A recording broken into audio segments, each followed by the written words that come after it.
Okay, so hey, I'm Rich. I build stuff, and this is part 49 of my Dreadnought Redux playlist. We are finally getting underway, as y'all can see. We made a lot of progress over the last week, and I'm hoping to make quite a bit more.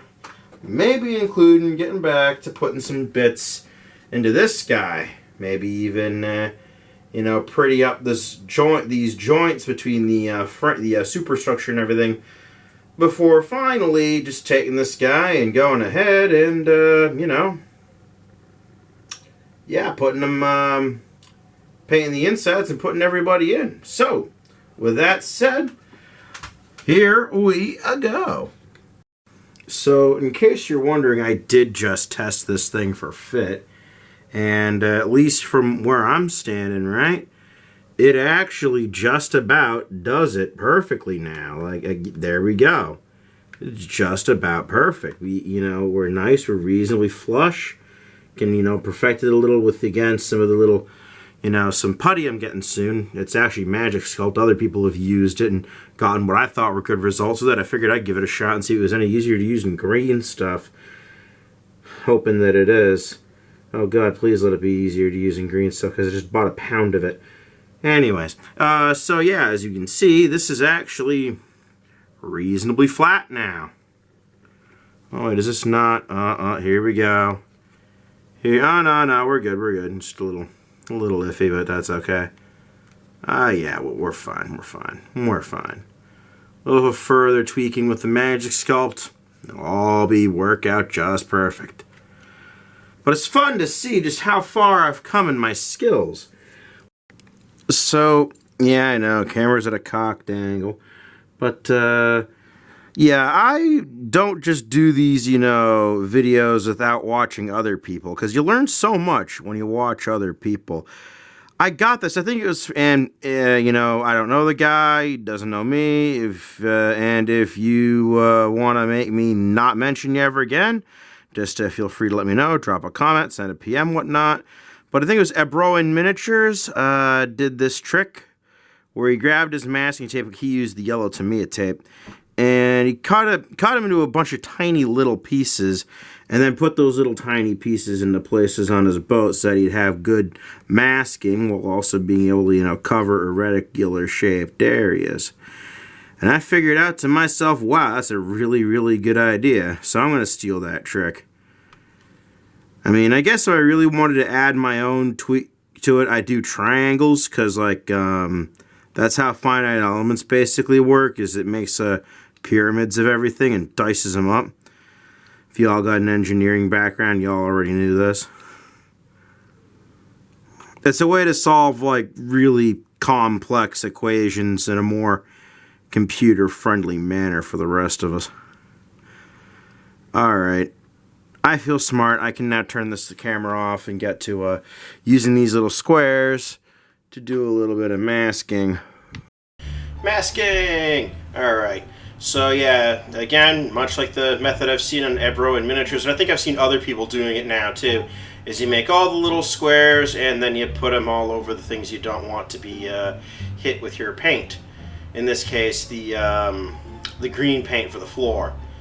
So, yeah, again, if any named party wants me to never mention them again, reach out and I will remove the mention. But, other than that, yep, just doing a little bit of repair work there.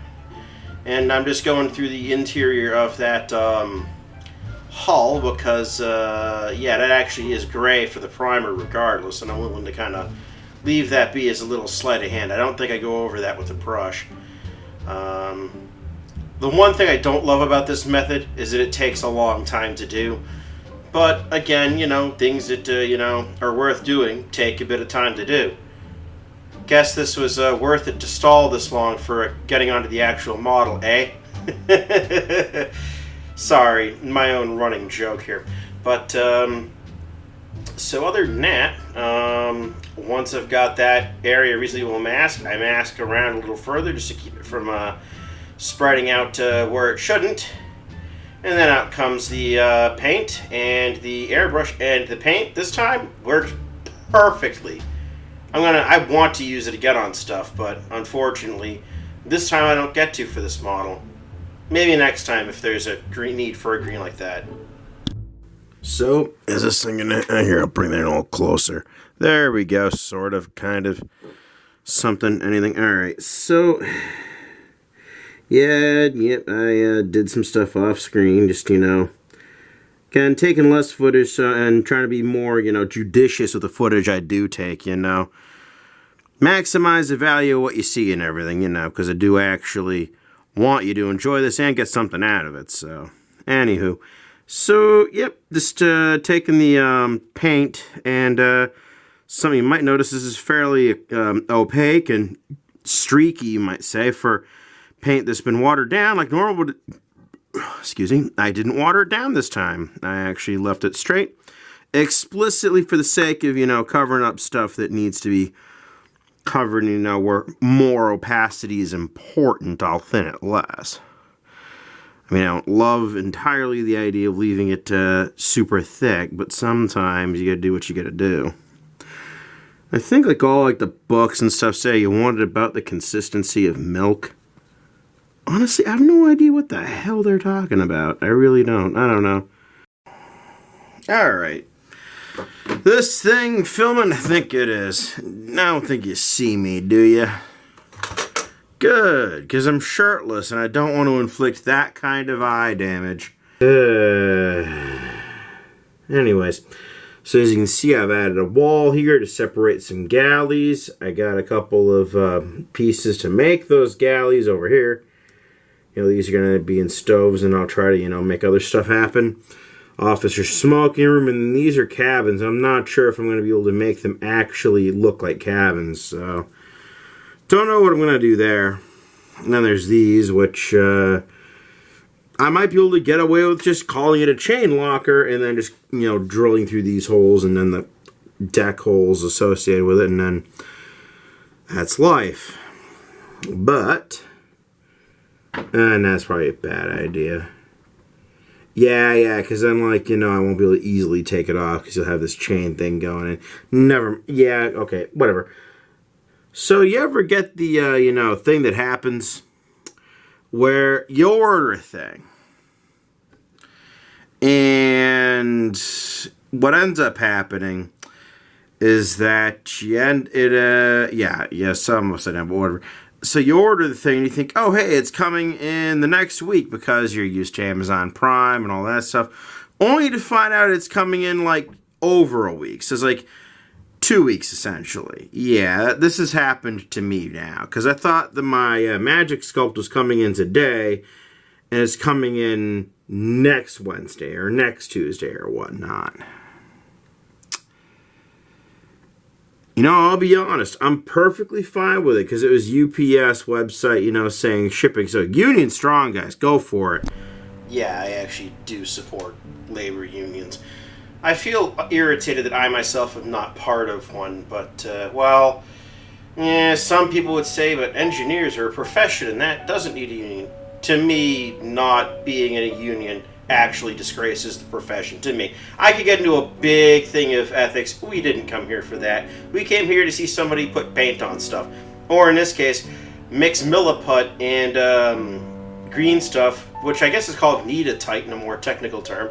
And see if that doesn't make a nice putty for helping to fill in some of this side gaps in the hull. And it does better than the green stuff, but I tried a little bit of the Magic Sculpt today and just compared to green stuff, sculpting medium of the gods. Not nearly as sticky though, but I usually use super glue to stick the putty on anyway, so yeah. Alright, so being that the wardroom was kind of an officer's mess, so there were like certain fanciness rules, I'm going to assume all 8 chairs were filled in this one. So these guys get to be officers. Then I need people to cook. So these are the galley attendants. And some of the guys will get to be the senior enlisted, because they didn't have to abide by the bullshit rules. These 2 guys, I don't know what I'll do with them. But now that I know who's who and what's what I can do is pre-bend some of these limbs to make them fit in better with what I plan on having them be doing. And then I can paint. And then life is good. Alright, so that is what I will do. And then I proceed to prime and then pre-paint as you see here. And honestly, I think it did help a little bit in terms of both making sure the primer stayed better and as well as a better result painting-wise. Alright, so as y'all may be able to guess, I've done some base coating. Great. Now I actually have to add some minor details to these guys, which is perfectly fine until I realized those include some pinstripes in the uniforms. Now doing it with this paint is going to add some difficulty that I may not want to have to deal with. Or I can give an attempt to do it with oil paints. I'm inclined to give oil paints a shot because, well, at the very least, they take much longer to dry. Here we go. The other thought that I had behind oil paints was that they would allow me to do better details because I could thin them out, and that longer drying time would prevent the worst thing for me for working with paint, which is the issue with since it gets thicker quicker, the acrylic just does not want to come off a small brush. I end up going back to the acrylic because opacity concerns everything else. But, you know, hey, it could work eventually.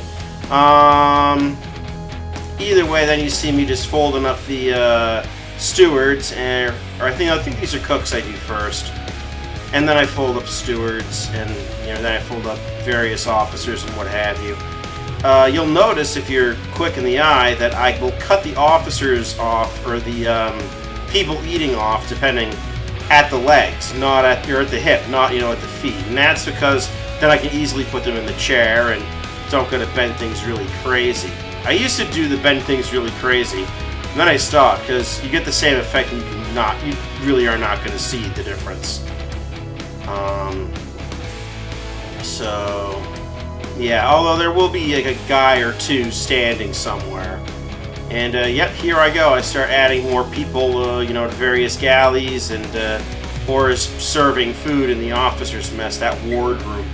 Okay, interesting fact, little segue while I'm painting staff and their serving carts, and I guess I must have done the officers in off the camera. Sorry. Oh, hey, cool, we're zoomed in. Oh, much cooler. And yeah, you can get a good view of everybody there. Wish I had a dime, but that's life. Adding a bit of meals and what have you as well, because why not? And yeah, you'll see that. Well, I guess you got little bits of whites, put on some of the guys. But yeah, sorry.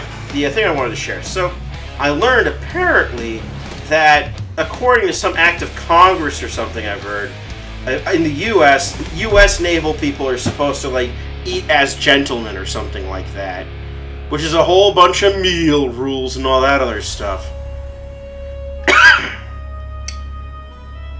I get in the comments, this is like a video on the USS New Jersey. By the way, again, not affiliated, not involved. Reach out and tell me to shut the heck up if you want me to never mention you again.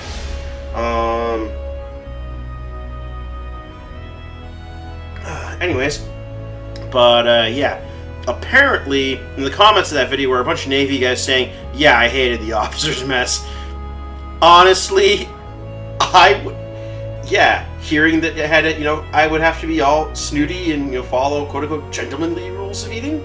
Yeah, that would this would drive me mad. This would drive me absolutely mad. As I do something off the camera and this, I don't know what. There we go. Just gonna push this microphone back just a little bit. See if I can be a little less loud. Hopefully I'm at a good volume because I'm cooking, dinner in the other room and using the time I've got to spare to, film this a little bit or record this voiceover. And yeah, as you can see, here we are. Once again, using the regular acrylic bits because that's just what I'm used to. Can't wait until I expend all the paints from the company that will not be named. Yeah, I'm sorry. I find their IP policy just this side objectionable. But yep, here we go. Painting some guys up, putting them in different rooms. Now I think I have these guys standing up and doing different stuff around, you know, the cabins and whatnot. But regardless of where I put them, I'm about to end the last fast part of this film. So hope you enjoyed it. Time for the outro. Here we go. All right. Well, that was I think a pretty productive week.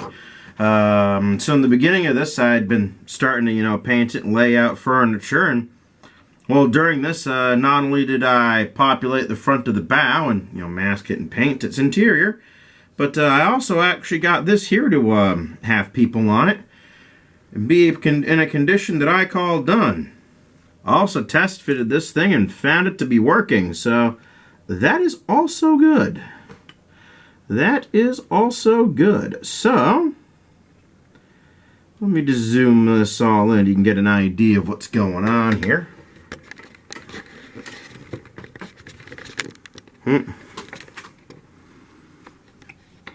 So there's people in the bread room there. I have like the servers in white and the cooks in white. It's just how I roll. I don't know how they really did it back in the day. The enlisted guys are in blue, officers in black. The wardroom was like an officer's mess. So yeah. So they had their own mess room. Officer smoking room as well. Somebody's lighting up. Then I get cooks. Is this guy coming off or is he alright? Alright. Sorry, these guys are a little, sometimes these get a little loose and they'll come off. Yeah, that happened with this guy over here. But yeah. So outside waiting for that magic sculpt I mentioned. I thought it was coming this week, but nope, it's next week relative to, you know, when I thought it was coming. So yep, it'll be coming this week instead now because it's Sunday going into Monday morning. All right, so I'm going to go get some sleep because I need that. And, well, hopefully you will join me in doing the YouTube dance of, like, share, subscribe, hooray! Yeah, I do that because just so many people say like, share, subscribe, and I'm just like, ugh. Anyways, alright. So I'm Rich. I built stuff. Think I finished off the interior. Guess I can't stall anymore. Guess I gotta get to the model. Alright.